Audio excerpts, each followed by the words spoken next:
Aytaylik sakrading. O'lasan.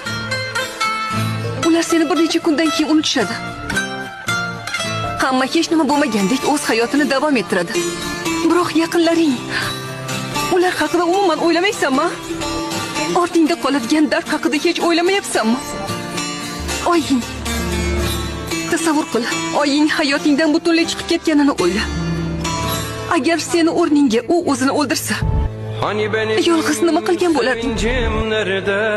Bu haqda o'ylashni o'ziyoq dahshat, shunday emas? Bilyelerim topacım. Sevgan insoningni hayotingdan mangu ketishi oying uchun. Oying seni yo'qotib farzandog'ida kuyishiga yo'l qo'yma. Iltimos. Penceresiz kaldım anne, penceresiz kaldım anne.